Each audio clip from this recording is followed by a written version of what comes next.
Hello everyone, हम start करेंगे acid base and salt का टॉपिक यूनिवर्सल इंडिकेटर चैप्टर 2। और अब हमारे पास है यूनिवर्सल इंडिकेटर। यूनिवर्सल इंडिकेटर को हम बोलते हैं पीएच भी बोलते हैं इसको।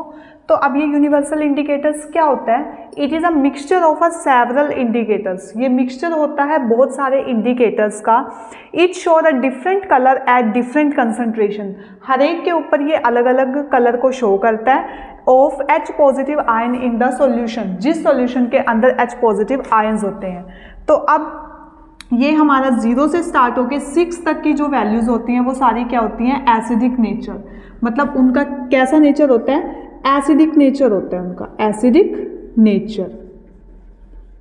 और जो हमारा 7 नंबर पे आता है, 7 नंबर पे वैल्यू जो आती है उसको हम क्या बोलते हैं? न्यूट्रल वैल्यू बोलते हैं। और जो हमारा बेसिक नेचर होता है 7 to 14, उधर उसको हम क्या बोलते हैं? बेसिक नेचर बोलते हैं।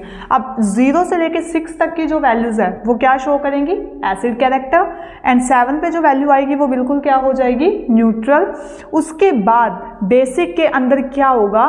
बेसिक के अंदर जो वैल्यू 7 से अबव जाएगी उसको क्या बोलेंगे? Basic nature. या फिर वो बेसिक नेचर क्या होगा? यहाँ पे इंक्रीज होगा।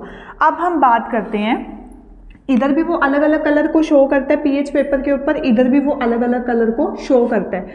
मान लो अगर हमारा यहाँ पे कलर आ जाता है, हमारा यहाँ पे वैल्यू आ जाती है 5 के ऊपर हमारी वैल्यू आ जाती है, कोई भी कलर वो शो करता है, तो हम उसको क्या बोलेंगे कि यहाँ पे ये वीक एसिड है, वीक एसिड बोलेंगे उसको। लेकिन अगर ये वैल्यू 4, 3, 2, 1, अगर वो वैल्यू 1 पे चली जाती है या 0 पे चली जाती है तो यहाँ पे वो उस कलर को रेड शो करता है और हम उसको क्या बोलेंगे कि ये हमारा क्या है? Strong acid. अगर हमारी कोई वैल्यू 1 के ऊपर आती है तो हम उसको क्या बोलेंगे कि यहाँ पे हमारा क्या है? Strong acid. बट अगर हमारी कोई वैल्यू 6 या 5 के ऊपर ही आती है तो हम इसको क्या बोलेंगे?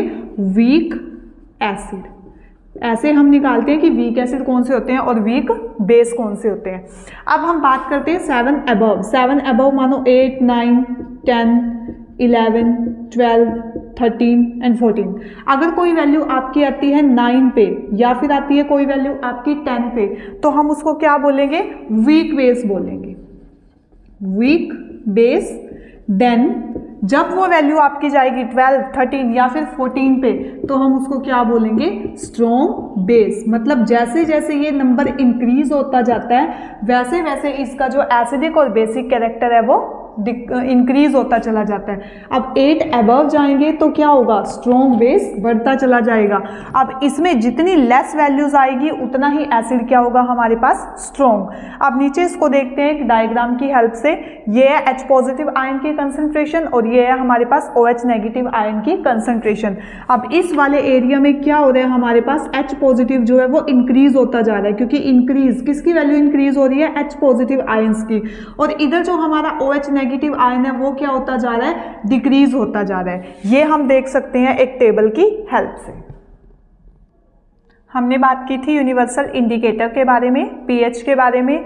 अभी हम देखते हैं कि जो यूनिवर्सल इंडिकेटर होता है, पीएच होता है, उसका एवरीडे लाइफ में हमारे पास क्या यूज होता है, कि दिन प्रतिदिन की लाइफ में हम कैसे उसको यूज करते हैं। Our body works between 7 to 7.8। अब हमारी बॉडी जो है वो काम करती है कितने पीएच के ऊपर? ये वैल्यू होती है हमारी पीएच की। हमारी बॉडी का जो पीएच वैल्यू होती है वो कितनी होती है? 7 to 7.8। इस पीएच के बीच में हमारी जो बॉडी है वो वर्क करती है। PH of rain less than 5.6 called acid rain. अब जो पीएच होता है, अगर रेन बारिश का जो पीएच होता है अगर वो 5.6 से लेस चला जाता है, कम चला जाता है, तो वो कौन सी रेन बन जाती है? एसिड रेन बन जाती है। अब ये एसिड रेन ने ताजमहल के ऊपर क्या अफेक्ट डाला है? उसकी मार्बल के कलर को चेंज कर दिया है। तो ये इसका एक एग्जांपल है हमारे पास। Next, our stomach produce HCl। हमारा जो स्टमक है वो भी प्रोड्यूस करता है किसको? हाइड्रोक्लोरिक एसिड को। और उस हाइड्रोक्लोरिक एसिड की पीएच वैल्यू कितनी होती है? 1 to 1.5, जिसके ऊपर वो वर्क करता है। नेक्स्ट आता है tooth decay start when pH of mouth less than 5.5। हमारे माउथ में टूथ डीके कब होते हैं? जब हमारे माउथ का जो pH है वो कितना लेस देन 5.5 चला जाता है। तो इसके लिए हमें क्या करना होता है, डेली ब्रश करना होता है। हम ब्रश करते हैं तो हमारे माउथ टूथ डीके से बचा रहता है। Next, plant need specific pH for their growth. अब प्लांट्स जो होते हैं, हर एक पेड़ पौधे को उगने के लिए एक pH की ज़रूरत होती है। तो हर एक मिट्टी का pH भी अलग अलग होता है।